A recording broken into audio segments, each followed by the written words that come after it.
اسی لیے انہوں نے جوز سے الگ کنٹری کا وعدہ تو کیا تھا، لیکن بدلے میں جوز سے بھی یہ پرومس لیا تھا کہ وہ اپنی الگ کنٹری بنانے کے بعد برٹشرز کا ساتھ نہیں چھوڑیں گے۔ پہلے یہ ہوتا تھا کہ جنگ میں جو کنٹری جیت جاتی تھی وہ اگلی کنٹری پر قبضہ کر کے اس پر اپنا راج چلانا شروع کر دیتی تھی، تب تک جب تک وہ خود انڈیپینڈنٹ نہیں ہو جاتے۔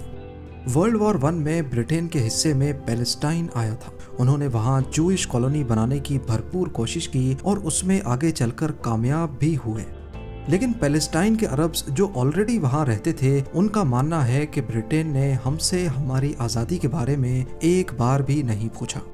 1919 میں آرتھر بالفور نے ایک میمورنڈم لکھا تھا جس میں لکھا تھا کہ پیلسٹائن میں پہلے سے رہنے والے عرب سے ان کی مرضی کے بارے میں پوچھنے کی کوئی ضرورت نہیں ہے۔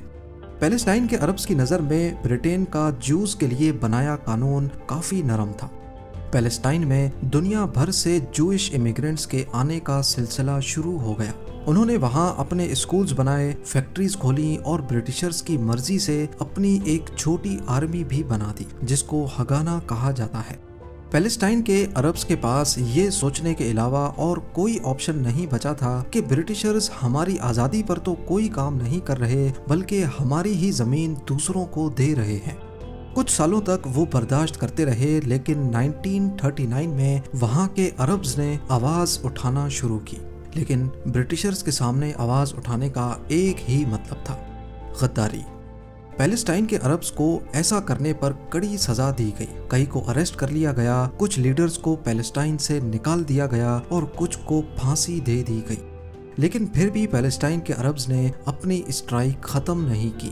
اس پر برٹش گورنمنٹ نے معاملے کو سلجھانے کے لیے ایک پیل کمیشن بنایا۔ اس کمیشن نے پیلسٹائن میں انریسٹ کا یہ سولوشن نکالا کہ پیلسٹائن کو 2 حصوں میں ڈیوائیڈ کر دینا چاہیے۔ یہ سولوشن بھی پیلسٹائن کے عربز نے قبول نہیں کیا، کیونکہ اصل میں انریسٹ تو تھا ہی اس بات پر کہ پیلسٹائن ڈیوائیڈ کیوں ہو رہا ہے۔ 1939 تک ان کی اسٹرائک برٹش گورنمنٹ کے وائٹ پیپر ریلیز ہونے تک چلتی رہی۔ اس وائٹ پیپر میں برٹش گورنمنٹ نے پیلسٹائن کی پچھلی 20 سالہ سچویشن کو نظر میں رکھتے ہوئے ایک پالیسی پبلش کی تھی۔ اس پالیسی میں سب سے پہلے تو پیل کمیشن کو ریجیکٹ کیا گیا، جس سے عربز کی اسٹرائک ختم ہو گئی۔ اس کے علاوہ پیلسٹائن میں نئے آنے والے جوئش امیگرنٹس پر پابندی لگا دی گئی، اور جو جوز پہلے سے پیلسٹائن میں موجود تھے ان کو عربز کی زمین خریدنے پر بھی روک دیا گیا۔ ساتھ ہی یہ بھی فیصلہ ہوا کہ اگلے 10 سالوں کے اندر پیلسٹائن کو انڈیپینڈنٹ اسٹیٹ بنایا جائے اور وہی جوئش لوگوں کی بھی ہوم کنٹری ہوگی۔ زائونسٹ کے لیے یہ وائٹ پیپر کسی دھوکے سے کم نہیں تھا۔ یہ وائٹ پیپر پہلی بار جوز اور برٹشرز کے درمیان کانفلکٹ پیدا کر گیا۔ انہوں نے وائٹ پیپر ماننے سے انکار کر دیا اور پورے پیلسٹائن میں برٹش گورنمنٹ پر حملے شروع کر دیے، جس میں کئی لوکل پیلسٹینینز بھی مارے گئے۔ یہ حملے کئی مہینے تک چلتے رہے، لیکن پھر کچھ اس سے بھی بڑا ہوا جس نے سب کی اٹینشن گھیر لی۔ 1939 میں ورلڈ وار 2 اسٹارٹ ہو گئی۔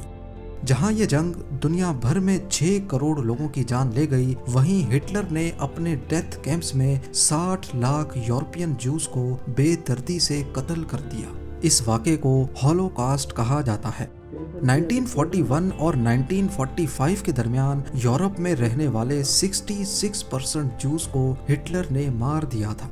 بچنے والے جوز کے پاس پیلسٹائن جانے کے علاوہ اور کوئی آپشن نہیں بچا تھا، کیونکہ ایک تو یہ ان کے لیے بہت ہولی پلیس تھی اور دوسرا وہاں جوئش کمیونٹی پہلے سے آباد تھی۔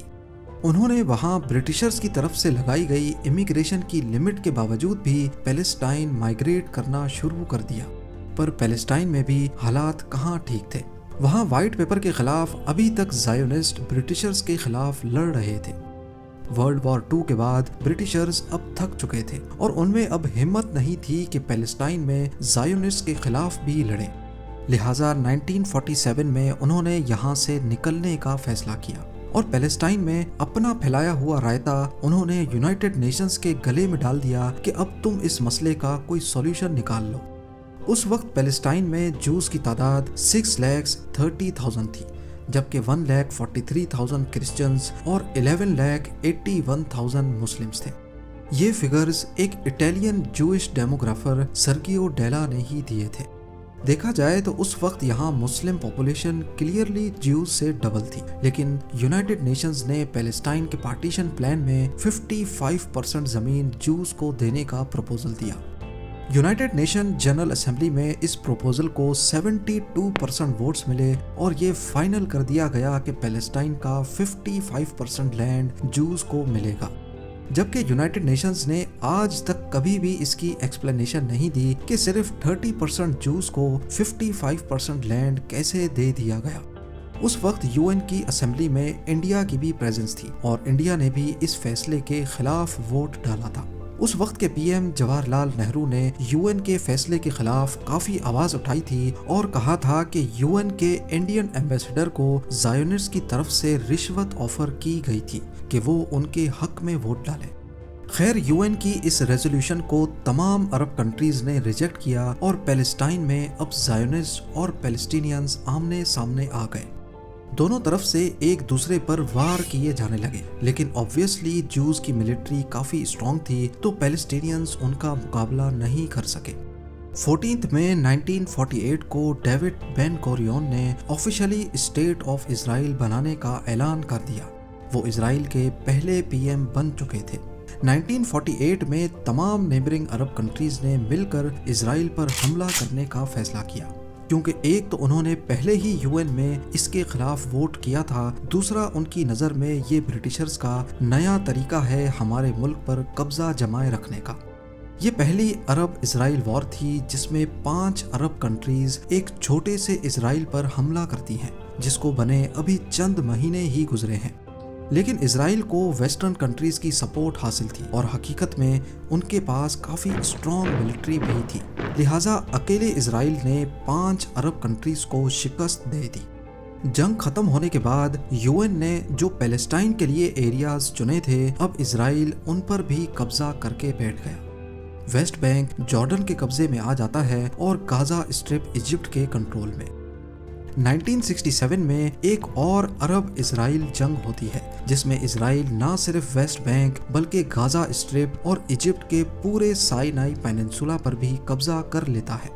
اس سب کے بیچ پیلسٹائن کے لوگ اپنا خود کا ملک بنانا چاہتے ہیں۔ اسی مقصد سے انہوں نے اپنی ایک الگ آرگنائزیشن بنائی جس کو PLO یعنی پیلسٹائن لبریشن آرگنائزیشن کا نام دیا۔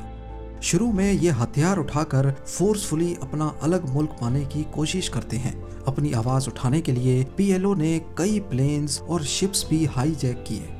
اسی لیے امریکہ اور اسرائیل کی جانب سے PLO کو ایک ٹیررسٹ آرگنائزیشن ڈکلیئر کر دیا گیا، پر کئی کنٹریز PLO کو ٹیررسٹ آرگنائزیشن نہیں مانتی تھی۔ وہ ان کو صرف ریولوشنسٹ سمجھتے تھے جو خود کا ملک بنانا چاہتے ہیں۔